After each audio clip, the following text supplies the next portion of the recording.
नमस्कार, मैं हूं मनोज वर्मा और आप देख रहे हैं अटेंशन। मध्य प्रदेश में 82 विधानसभा सीटें आरक्षित है। इनमें से 47 आदिवासियों और 35 एसटी वर्ग के लिए आरक्षित है। लेकिन इन दोनों वर्गों का मध्य प्रदेश की 150 विधानसभा सीटों पर प्रभाव है।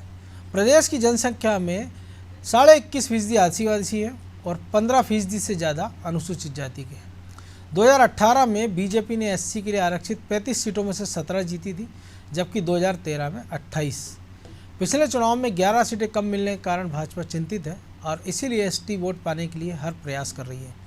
भाजपा ने विकास यात्रा की शुरुआत रविदास जयंती से की और बुधवार को सागर में रविदास जयंती पर महाकुंभ का आयोजन भी हुआ। इस महाकुंभ में सीएम शिवराज ने संत रविदास का भव्य मंदिर बनाने, एससी के बच्चों की छात्रवृत्ति के लिए आय सीमा बढ़ाने जैसी घोषणाएं की। और उधर कांग्रेस भी दलित वर्ग को लुभाने के लिए भिंड और ग्वालियर में आयोजन कर चुकी है। तो क्या इस बार भाजपा को दलित बहु सीटों पर सफलता मिलेगी और क्या कांग्रेस अपना पिछला प्रदर्शन दोहरा पाएगी, ये जानेंगे। लेकिन पहले देखिए रिपोर्ट।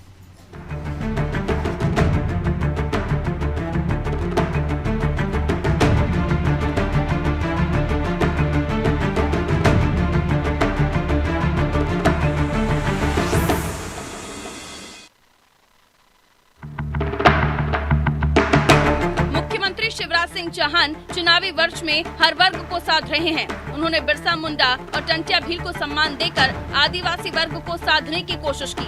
अंबेडकर की जन्मस्थली महू का विकास करके आरक्षित वर्ग ओबीसी को साधने की कोशिश की और अब संत रविदास जयंती के अवसर पर सागर के कजलीवन में संत रविदास महाकुंभ में शामिल होकर सीएम ने दलितों को लुभाने की कोशिश की है। मध्य प्रदेश में दलितों की संख्या 15% के करीब है। पिछले चुनाव में SC/ST के लिए आरक्षित सीटों में से कांग्रेस को भाजपा के मुकाबले ज्यादा सीटें मिली थी, इसलिए इस बार सीएम शिवराज कोई कसर नहीं रखना चाहते। उन्होंने रविदास जयंती पर विकास यात्राओं की शुरुआत की और अब रविदास महाकुंभ में 100 करोड़ रुपए की लागत से रविदास मंदिर बनवाने की घोषणा की है। भाजपा प्रवक्ता नरेंद्र सलूजा का कहना है कि हम चुनाव के समय ही किसी वर्ग विशेष को याद नहीं करते, बल्कि हमेशा सभी के लिए काम करते हैं। भारतीय जनता पार्टी अनुसूचित जाति वर्ग हो, अनुसूचित जनजाति वर्ग हो, हर वर्ग की हितैषी, और हमारा तो नारा है सबका साथ सबका विश्वास। अब हम कोई चुनाव की दृष्टि से इस तरह के आयोजन नहीं करते हैं कि संत रविदास जी को हम चुनाव आते तो याद कर लेते हैं। और हमारा इतिहास और कांग्रेस का इतिहास सब जानते हैं। कांग्रेस वही जिसने बाबा साहेब अम्बेडकर जी को चुनाव में 2 बार हरवाया। ये सब जानते हैं, सच्चाई जानते हैं कि इस वर्ग के लिए सबसे ज़्यादा योजनाएं किसने लागू करी और इस वर्ग में सबसे ज़्यादा अत्याचार किसकी सरकार में होता था, सबको पता है। तो कांग्रेस तो शुरू से ही इस वर्ग की विरोधी रही है और वो हितैषी होने का सिर्फ चुनाव में दावा करते। हम तो संत रविदास जी हैं, इस वर्ग को सदैव याद करते हैं। आइए सुनते हैं इस बारे में कांग्रेस का क्या कहना है। मैंने आज ही किसी पेपर में इनका विज्ञापन देखा है, भारतीय जनता पार्टी का, मोदी और शिवराज जी फोटो, उसमें रविदास जी एक दुआ है, दुआ तो मुझे याद नहीं, लेकिन उसका मतलब ये है कि सबको भोजन मिले, सबका जीना आसान हो, लोगों को सब चीज़ें सस्ती मिलें। सब इसके उल्टे काम कर रहे हो और रविदास जी की जयंती मना रहे हो। केवल इवेंट मैनेजमेंट करने से कुछ नहीं होगा। रविदास जी की जो मूल भावना थी उसको अगर ज़मीन पे उतारोगे, इस प्रदेश के गरीब आदमी, नीचे वर्ग के आदमी को कोई राहत मिल सके। चुनावी वर्ष में दलितों को साधने के लिए कांग्रेस और भाजपा दोनों भरपूर प्रयास कर रहे हैं। कांग्रेस ने भिंड में SC सम्मेलन आयोजित किया था। रविदास जयंती पर ग्वालियर में आयोजित कार्यक्रम में कमलनाथ पहुंचे थे। मध्य प्रदेश में दलितों का लगभग 70 विधानसभा सीटों पर प्रभाव है। 35 विधानसभा सीटें SC वर्ग के लिए आरक्षित हैं। इसलिए दोनों राजनीतिक दल दलितों के बीच अपनी पकड़ बनाने की भरसक कोशिश कर रहे हैं। ब्यूरो रिपोर्ट, अनादि टीवी।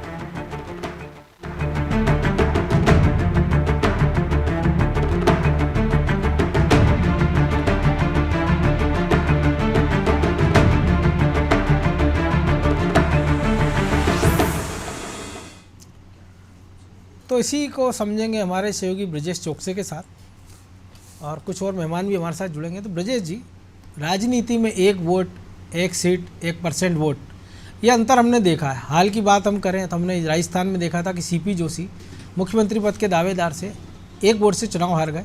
नतीजा ये रहा कि उनकी दावेदारी रही, ख़त्म हो गई। अभी हमने देखा हिमाचल में 1% वोट शेयर से बीजेपी पिछड़ी और सत्ता गंवा दी।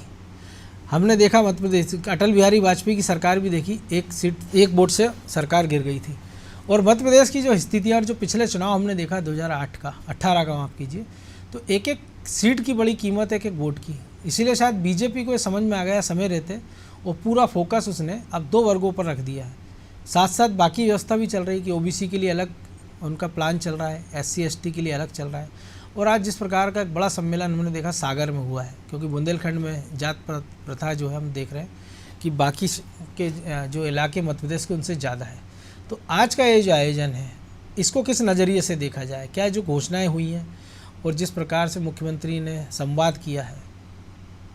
निश्चित तौर पर मनोज, चुनावी साल है, चुनावी साल में सब वर्गों को साधने की कोशिश की जाती है, और वो कोशिश से हम देख रहे हैं कांग्रेस की। दलित वोट बैंक किसका था पहले, इस पर बात की जाए तो हम देखते हैं कि कभी कोर वोट बैंक रहा है कांग्रेस का ही, फिर खिसका कांग्रेस से उसकी थोड़ी बहुत सी जो उम्मीदें होंगी वो शायद पूरी नहीं हुई। एक दलित एजेंडा आया था, उसमें उनकी मुश्किलें और बढ़ गई। बिल्कुल। तो आप देखिए वो किस तरह से बसपा के पाले में चले गए थे। लेकिन जब उन्होंने देखा कि पिछले 18 साल से एक सरकार है जो बिना किसी भेदभाव के उनके लिए काम कर रही है, जो निश्चित तौर पर चाहे वो केंद्र की मोदी सरकार हो चाहे राज्य की बीजेपी सरकार हो, किसी जाति धर्म विशेष से भेदभाव किए सबको समान रूप से वो दिए। और जिस तरह से मुफ्त अनाज की योजना है और दलितों के लिए स्पेशल योजनाएं हैं, आदिवासियों के लिए योजनाएं हैं, तो इनको वोट के नज़रिए से भी ना देखकर एक नज़रिए से ये देखा जाए कि उन सरकारों ने और इस सरकार में क्या किसने क्या बेहतर किया। तो निश्चित तौर पर आज का मतदाता समझदार है। पहले हम देखते थे वो अशिक्षित ज़्यादा होते थे, उनमें उतने समझ नहीं होती थी क्योंकि शिक्षा का अभाव रहता था। जब जैसे जैसे शिक्षा में शिक्षित हुए वो लोग, तो वैसे वैसे उनकी समझ बढ़ती गई। जब समझ बढ़ती जाती है तो एक आप आकलन करते हो कि हमारे साथ कौन सी सरकार कौन सी पार्टी बेहतर कर रही है, या किसने हमारे साथ अच्छा किया किसने नहीं किया, किसने हमें वोट के रूप में उपयोग किया और किसने सिर्फ हमें वोटर ही समझा। तो ये जो एक आकलन है, मुझे लगता है कि जब आदिवासी हो चाहे मनोज जी, चाहे हम देखें कि आदिवासी के साथ साथ चाहे दलित हो, जो पिछड़ा तबका है सबसे ज़्यादा समाज का, वो समझने लगा है, अब बेहतर समझदार हो गया है, वो शिक्षित हो गया है, तो उसको तुलना करना आसान होती है। और उस तुलना के आधार पर हम देख रहे हैं जो बपोती समझते थे, जो राजनीतिक दल अपनी वोट बैंक समझते थे, वहाँ से कहीं ना कहीं खिसका हुआ है। बिल्कुल। अब रही बात 2018 के बाद 2023 में इतनी तेजी से दोनों से दल क्यों सक्रिय हैं, तो निश्चित तौर पर 2018 का जो चुनाव था, उस चुनाव में कांग्रेस को एक मौका मिल गया था, भले ही वो 15 माह की सत्ता में रहे हों। और जो तत्कालीन घटनाक्रम भी है, एट्रोसिटी एक्ट की बात करें, माइका लाल ऐसे जो बयान थे, तो देखिए मनोज जी, जो गलतियां हुई थी या जिन गलतियों की वजह से बीजेपी को नुकसान हुआ था, तो आप जो कह रहे हैं ना एक एक वोट की कीमत होती है, वो एक एक वोट की कीमत तब समझ में आती है जब मुकाबला दिलचस्प हो और कड़ा मुकाबला हो कि ऊंट किस करवट बैठेगा, तब आपको वैल्यू पता चलती है कि एक सीट एक वोट की कितनी वैल्यू है और एक एक समाज की कितनी वैल्यू है। तो इससे पहले की जो परिस्थितियां रही 2003 के बाद की, वैसी परिस्थितियां नहीं थी मनोज जी कि आदमी को एक एक वोट की एक एक सीट की वो हो। शायद वही ओवर कॉन्फिडेंस रहा जो 2018 में बीजेपी को नुकसानदायक रहा। अब दोनों ही दलों को मालूम है कि एक एक सीट की क्या वैल्यू है, क्योंकि उपचुनाव हुए मध्य प्रदेश में, सत्ता पलटी है। तो आपको देखिए एक एक सीट का महत्व जब हो तब आप हर चीज़ पर जोर लगाते हैं, हर व्यक्ति को साधने की कोशिश करते हैं। यदि कोई आपसे नाराज है तो उसको भी मनाने की कोशिश करते हैं। एक सीट जो आप पा सकते हैं, जो आपकी लापरवाही से चली जाती है, उसको भी। लेकिन यहाँ तो 35 सीटों का सवाल है ना मनोज जी, और 70 सीटों पर प्रभाव रखते हैं, तो पूरे वर्ग को साधने के लिए क्यों जतन नहीं करेंगे? वही जतन हम देख रहे हैं कांग्रेस ने किया ग्वालियर में, वही जतन हम देख रहे हैं कि बीजेपी कर रही है। बीजेपी के पास बताने को बहुत कुछ है कि हमने आपके लिए क्या किया है। पिछले 18 सालों का एक खाका है उनके पास, वो आपको सौगातें दे सकते हैं और सौगातें देते आ रहे हैं। और कांग्रेस के पास क्या है? कांग्रेस सिर्फ वादा कर सकती है। 15 माह में यदि उसने कुछ किया होगा तो वो बता सकती है। ऐसी परिस्थितियां बन नहीं पाई हैं, तो निश्चित तौर पर वो अब वादा करेगी। तो जो दल वादा करके पहले सत्ता में आ गया हो और जो वादा करने के साथ साथ कुछ दे रहा हो, तो ये अंतर निश्चित तौर पर मतदाता समझते हैं। तो इस आधार पर ये देखा जाए तो एक एक वोट एक एक सीट की कीमत है। इसलिए आप देखेंगे कि दोनों ही दल पूरे जोर से प्रयास करेंगे हर वर्ग को साधने के लिए। लेकिन ये वर्ग समझदार है, वो उसी के पाले में जाएगा जो उसके लिए बेहतर कर सकते हैं। बिल्कुल। अनिल सरवैया हमारे साथ जुड़ गए, वरिष्ठ पत्रकार हैं। अनिल जी, आवाज़ आ रही है आपको?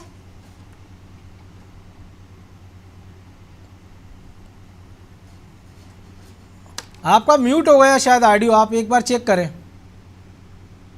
हाँ मनोज जी, मैं सुन पा रहा हूँ आपको। जी जी।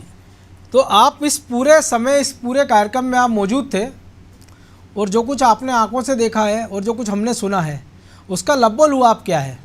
2023 के चुनाव के मद्देनज़र इस आयोजन के मायने क्या हैं?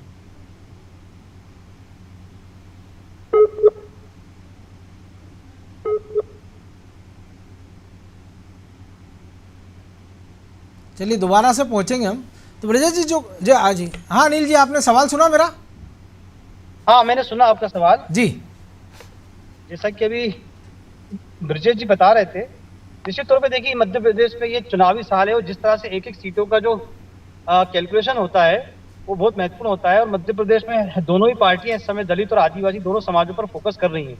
तो आज जो संत रविदास महाकुंभ था, निश्चित तौर पे बुंदेलखंड के साथ साथ जो लगा हुआ महाकौशल और विंध्य का इलाका है, या जो ग्वालियर चंबल संभाग का जो इलाका है, और जो आबादी के जो आंकड़े कहते हैं, जो वोटर्स के जो आंकड़े कहते हैं, आज मध्य प्रदेश में एससी की आबादी करीब 18% के आसपास हो गई है। और अगर इन दोनों वर्गों को मिला के हम देखते हैं तो 40% के आसपास टोटल आबादी मध्य प्रदेश में। आज जैसा जो कि सागर में हुआ है, निश्चित तौर पे मुख्यमंत्री ने अपने पिछले 18 साल की चीजें उनको गिनाई हैं। और मैं एक उनकी आज यहाँ प्रशंसा करूंगा कि संत रविदास के एक दोहे को उन्होंने आज एक अपने पूरे उद्बोधन का एक आधार बनाया और वहां से उन्होंने अपने ये बताने की कोशिश की जी, ये बताने की कोशिश की उन्होंने कि उनकी सरकार किस तरह से संत रविदास की जो भावना थी, या जो उनके कथन थे, जो उनका जो सपना था, उसको कैसे सरकार पूरा कर रही है। और निश्चित तौर पे उन्होंने आज अपनी सारी जन कल्याणकारी योजनाओं को, जो न केवल SC ST बल्कि सभी समुदायों के लिए होती हैं, उनको आज उन्होंने SC वर्ग से जोड़ा और बताया कि किस तरह से, चाहे वो अनाज का मामला हो, चाहे वो प्रधानमंत्री आवास का मामला हो, चाहे वो स्वास्थ्य का मामला हो, चाहे वो शिक्षा का मामला हो, उन्होंने एक एक करके अपनी सारी चीजें बताई और इस समाज में ये उनको विश्वास दिलाने की कोशिश की कि पिछले 18 साल में उन्होंने जो काम किया है उसको वो कंटिन्यू करेंगे। और सीधे तौर पे आज का जो कार्यक्रम था वो एक राजनीतिक कार्यक्रम ही था। उन्होंने खुले मन से आज वोट की अपील भी की और कांग्रेस पे भी कई तरह के आरोप लगाए और उनसे हिसाब भी मांगा। तो मुझे लगता है निश्चित तौर पे ये जो आज का जो कार्यक्रम था, इसका एक इम्पैक्ट तो पड़ेगा, एक इसका प्रभाव है। और साथ ही जो कुछ उन्होंने नई चीजें जो आज घोषणाएं की हैं, तो मुझे लगता है सरकार को अब इस बात का कि वास्तव में दलित आदिवासी समाज की मूलभूत मुद्दे क्या है, वो समस्या क्या है और वो समाज क्या चाहता है अपने आगे बढ़ने के लिए, अपनी प्रगति के लिए। तो आज आप देखेंगे कि आज उद्योगों से संबंधित, शिक्षा से संबंधित कुछ नई बातें मुख्यमंत्री ने जो है की है। तो क्या ये कह सकते हैं हम कि जो कुछ सीएम ने कहा है उसको हम केवल जुबानी जमा खर्च नहीं मान सकते हैं, एक गंभीर मंशा दिखाई दी है और कुछ महीनों में इसका इम्पैक्ट हम देखेंगे? हाँ, मैं वही कह रहा था मनोज जी, अगर आप पिछले 2-3 साल पीछे जाएं, केवल बात दलित और आदिवासी की नहीं है, किसी भी फोरम पे जहां मुख्यमंत्री आए, हम एक मुख्यमंत्री जी का एक ये देखते हुए आ रहे हैं कि सामान्यतः अब वो जो घोषणा वाला जो उनका ट्रेंड हुआ करता था, उससे काफी बचते थे, कोई बात ऐसी नहीं करते थे। लेकिन आज हमें लगा कि आज बिल्कुल मुख्यमंत्री जी जो है चुनावी मोड में आ चुके हैं और उन्होंने कई सारी नई बातें आज कही हैं, चाहे वो शिक्षा को लेकर हो, चाहे रोजगार को लेकर हो, और उन्होंने, और यहाँ तक क्या सबसे बड़ी जो घोषणा है वो सागर में ही 100 करोड़ का संत रविदास मंदिर बनाने की जो घोषणा है, मुझे लगता है ये अपने आप में एक बहुत ही ऐतिहासिक घोषणा है। और वो सबसे बड़ी बात है कि उन्होंने इसके लिए जमीन भी चयन कर लिया, ऐसा नहीं है कि जमीन ढूंढेंगे और चुनाव निकल जाएगा। सागर के पास जमीन भी उसकी चिन्हित कर ली है और वहीं पर उन्होंने अफसरों को निर्देश भी दिए कि आज से शुरू है। और मुझे लगता है जैसा कि अभी हम देख रहे हैं महाकाल लोक है या ओमकारेश्वर है या जो इस तरह, लेकिन अनिल जी जिस कार्यक्रम की आप गए हैं वहां पे जिस तरह से जन सैलाब उमड़ा हुआ है, तो आपको क्या लगता है कि इस दलित समाज का झुकाव किस तरफ बढ़ रहा है, किस पर भरोसा कर रहे हैं? नहीं, मुझे लगता है देखिए इस समय दलित और आदिवासी दोनों समाज जो हैं, हम अभी ये कहना बहुत जल्दबाजी होगी किसकी तरफ झुकाव हो रहा है, क्योंकि देखिए अब ये समाज भी अब थोड़ा जागरूक हो गया है और अपने मुद्दों को समझने लगा है ना। तो ये बिल्कुल वक्त उनके लिए ये जो है ये तोलने बोलने का वक्त नहीं। अगर उसको हम ऐसे समझें जो आप कह रहे हो, जो ब्रजेश जी ने कहा, कि आज की स्थिति में क्या ये वर्ग सरकार के खिलाफ नजर आ रहा है आपको, या सरकार की ओर उम्मीदों से देख रहा है? नहीं, बिल्कुल मैं इसको बिल्कुल आपका जो दूसरा सेंटेंस है वो सरकार की ओर उम्मीदों से देख रहा है, ठीक है ना। हम ये नहीं कह सकते कि सरकार के खिलाफ है, ये वर्ग सरकार के और हर उस हर उस राजनीतिक दल, हर उस व्यक्ति और हर उस संस्था की तरफ उम्मीदों से देख रहा है जो उनके लिए भला कुछ कर सकता है। निश्चित तौर पे अभी पिछले कुछ सालों में कुछ नई पहल हुई है, कुछ इनिशिएटिव हुई और आउट ऑफ द बॉक्स सोचा गया है समाज के लिए। तो जो भी ये काम करेगा, नवाचार करेगा, उनके मुद्दों को समझेगा, उसको और उनको और न केवल बात होगी बल्कि उनका क्रियान्वयन भी होगा, उसको जमीन पे लाया जाएगा, तो वो समाज उसके साथ आएगा। बिल्कुल। ब्रजेश जी, एक और चीज़ हमने देखा कि कांग्रेस ने भी एक बड़ा आयोजन किया था पिछले दिनों भिंड में, कई सारी बातें की गई थी। उसके पहले भी 15 महीने के कार्यकाल में कई सारे वादे किए गए थे। हमने देखा था उसी क्षेत्र से उनके जो सुरेंद्र चौधरी हैं, जो अध्यक्ष थे उनके कार्यकारी, वो भी चुनाव हार गए थे। तो इन सब के बीच आज जो मुख्यमंत्री ने घोषणा की और जो कमलनाथ ने चुनावी वादे किए हैं, तो आज के बाद क्या कांग्रेस को और नए सिरे से कुछ नई रणनीति बनाना पड़ेगी इस वर्ग को अपने साथ लाने के लिए, इस वर्ग का वोट बैंक साधने के लिए? क्योंकि हमने देखा है कि 2018 में जो नतीजे आए थे वो कांग्रेस के उन्हें ज़्यादा सीटें जीती थी, 18 सीटें जीती थी, और उसके पहले बीजेपी ने 2013 में जितनी सीटें जीती थी उस हिसाब से मध्य प्रदेश में बड़े कंफर्टेबली सरकार बन गई थी। जाहिर सी बात है अगर ये वर्ग बीजेपी के साथ जाता है तो कांग्रेस के लिए दुबले पर दो अषाढ़ जैसी स्थिति हो सकती है। निश्चित तौर पर मनोज जी, वर्ग जिस पाले में जाएगा उसके लिए बहुमत मिलना आसान होगा। हालांकि ऐसा नहीं होता है कि पूरा ही एक दलित समाज पूरा उठकर दूसरे दल में चला जाए या दूसरे के पाले में चला जाए। निश्चित तौर पर उसमें भी विभाजन होता है, बंटवारा होता है कि कुछ पक्ष इधर चला जाता है, लेकिन एक बड़ा हिस्सा, एक बड़ा समर्थन जिसके पाले में जाता है उसकी ज़्यादातर सीटें जीत जाते हैं। तो आप देखिए कि जो हमने देखा है पहले परिस्थितियां अलग थी, पहले कांग्रेस वहाँ ज़्यादा जीतती रही थी, लेकिन फिर हमने बीच में देखा है कि ऐसा टर्म आया कि मनोज जी कि बीजेपी को वहाँ सफलता मिलने लगी। लेकिन हमने 2018 में भी देखा है कि किस तरह से दलित वर्ग का एक बार फिर कांग्रेस में समर्थन मिलता दिखा। तो लेकिन 2018 में यदि उसको थोड़ा समर्थन मिला है तो क्या उसके पीछे वर्ग की कोई नाराजगी थी क्या सरकार से? वो जो अभी अनिल जी कह रहे थे उसमें भी अभी झलका नहीं है वो कि दर्द था या नाराजगी थी। निश्चित तौर पर उनको उम्मीदें ज़्यादा रही होंगी कि जो एक नई सरकार आएगी, जो सरकार उनको दे चुकी है, बहुत कुछ दे दिया है, हो सकता है कि जो नई सरकार आए इससे ज़्यादा दे उससे। तो वो अब आपको जब उसको नहीं मिला होगा 15 माह में, हम जो बात करें, जो उम्मीदें होंगी, जो उम्मीद की नज़रों से देखा जा रहा होगा, तो निश्चित तौर पर इस वर्ग में बड़ी संख्या किसान भी होंगे जो किसान कर्ज माफी के वादे के कारण गए होंगे कांग्रेस के। निश्चित तौर पर वो छोटे किसान है मनोज जी, जिनको सर्वाधिक लाभ की जरूरत है उसकी, वो ऐसे किसान है इस वर्ग में सर्वाधिक के जो 1 एकड़ 2 एकड़ जमीन वाले हैं, छोटी छोटी जोत वाले हैं, और जो दूसरों को दे देते हैं, किराए पर दे देते हैं, जोत पर दे देते हैं, खुद मजदूरी करते हैं, एक उनका अतिरिक्त जरिया हो जाता है। तो आप देखिए कि वो वर्ग को ज़्यादा जरूरत थी, लेकिन वो वर्ग को क्या वैसा लाभ मिल पाया क्या? निश्चित तौर पर यदि वो मिला होगा तो एक भरोसा रहेगा, और नहीं मिला होगा तो उसका खामियाजा भी इन चुनाव में कांग्रेस को भुगतना पड़ेगा। कांग्रेस को डबल मेहनत करने की जरूरत है मनोज जी, कि वो उसको विश्वास यदि किसी से उठ जाता है तो दोबारा विश्वास हासिल करने के लिए आपको ज़्यादा मेहनत करने की कोशिश। संकट ये भी है कि इस वर्ग से उनके पास कोई ऐसे लीडरशिप नहीं है जो उसके वोटों को जुगाड़ सके। हम देख रहे हैं बीजेपी ने लाल सिंह आयर को राष्ट्रीय स्तर पर नेता बना दिया उनको आयोग का। इसके बाद शिवराज सिंह चौहान की अपनी एक सर्वव्यापी अपील है, चाहे वो ओबीसी हो, आदिवासी हो, SC ST हो, या तमाम सारे जो वर्ग हों। तो निश्चित तौर पर और एक एक्स्ट्रा जो लाभार्थी है, हितग्राही हैं जो मनोज जी, वो एक सबसे बड़ा प्लस पॉइंट है बीजेपी के लिए, सीधा बेनिफिट। अब कोई बीच में आपके दलाली की कोई भी गुंजाइश नहीं है। यदि आपको मकान बन रहा है तो आपको सीधे आपको राशि मिल रही है, यदि आपको मुफ्त में अनाज मिल रहा है तो सीधे मिल रही है। और आप देखिए कि वैसे जो एक्ट को लेकर भी जो पिछली बार हुआ था 2018 में, जिसका थोड़ा नुकसान हुआ था जिस बेल्ट में, उस बेल्ट में जिससे ग्वालियर चंबल की हम बात कर रहे हैं, वहाँ पे कांग्रेस डबल से मेहनत करने की कोशिश कर रही है कि शायद दलित उनके साथ आ जाए तो उनको और फायदा मिल सकता है। लेकिन मुझे लगता है कि मनोज जी जो उम्मीद की बात कर रहे थे अनिल जी, कि उम्मीद आप किससे अब कर सकते हो? आपके पास एक प्लस पॉइंट है, जिससे आप उम्मीद कर रहे हो वो आपको उम्मीद पूरी करते दिख रहा है। यदि संत रविदास की बात करें, उनके माध्यम से जिस तरह से वो सेवा करते थे समाज के, जो उनका मूल विचार था, जो उनकी भावना थी, उसके अनुरूप यदि सरकार काम कर रही है तो आपका भरोसा ज़्यादा जागृत होगा। और आप देखिए कि भरोसा आप यदि मिल जाता है, यदि 35 सीटों पर दाव है, यदि नेतृत्व की बात है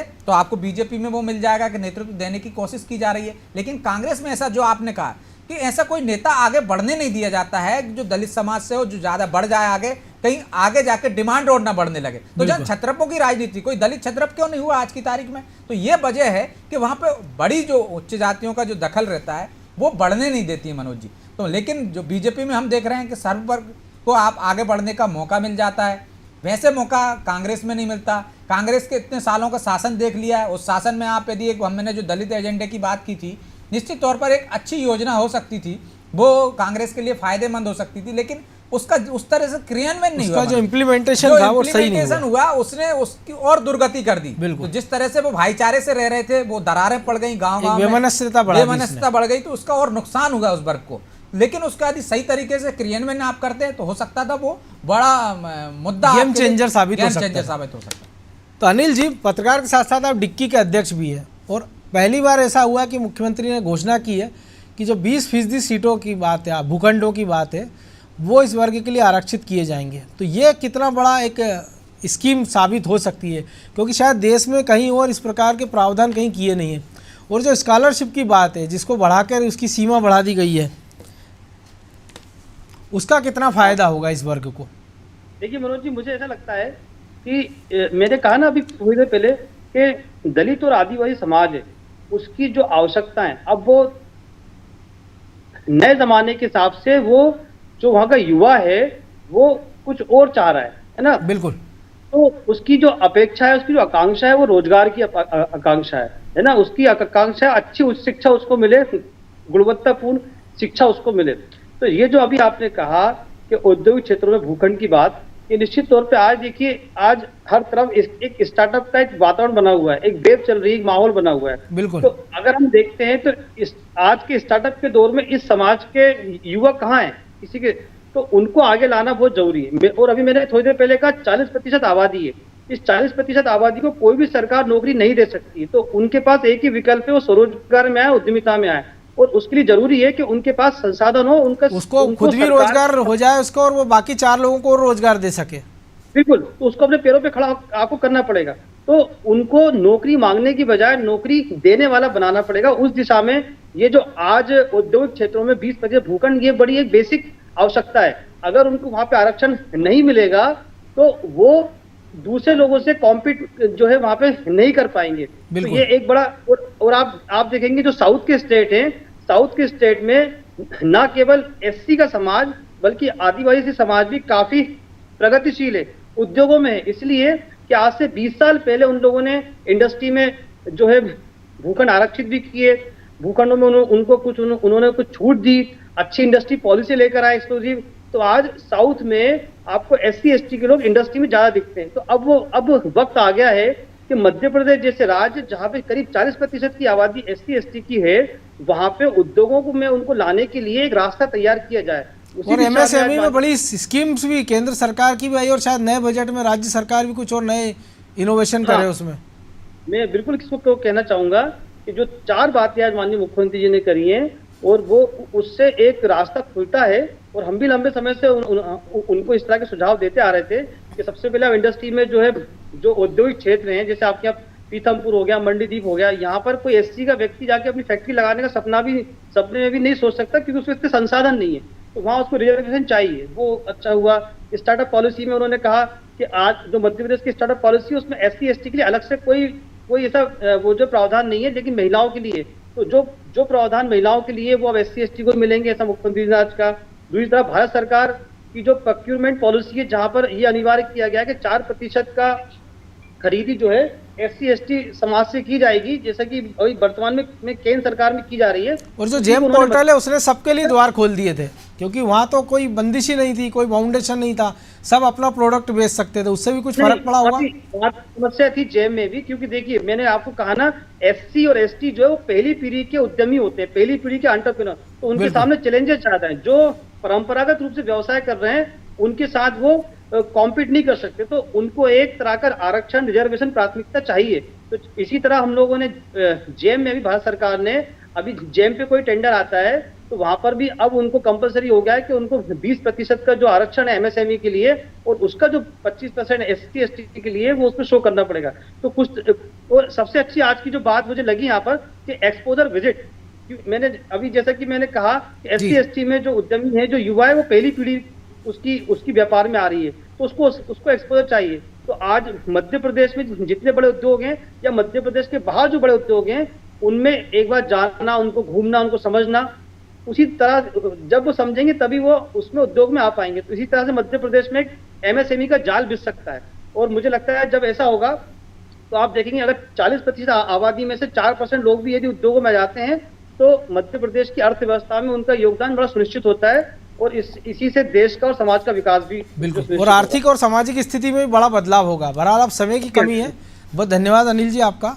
तो निश्चित तौर पर मुख्यमंत्री ने आज जो घोषणाएं की हैं कि वोट की राजनीति अपनी जगह है, लेकिन जिस प्रकार से अनिल सिरवैया बता रहे थे या हमारे सहयोगी ब्रजेश भी, कि सरकार जिस प्रकार से गंभीरता से प्रयास करी है, क्योंकि अगर किसी प्रदेश की 40% तक आबादी ऐसी हो जो आरक्षण के दायरे में हो, लेकिन उसके बाद संसाधनों की कमी हो, तो ऐसे में मुख्यमंत्री की ये पहल ये बताती है कि सरकार इसके प्रति कितनी ईमानदार है, जागरूक है। तो उम्मीद की जाना चाहिए कि वोट बैंक की राजनीति से ऊपर उठकर भी दल इस वर्ग के विकास के लिए काफ़ी कुछ और प्रयास करेंगे। अटेंशन में आज इतना ही। मुझे दीजिए इजाज़त और आप देखते रहिए अनादि टीवी। नमस्कार।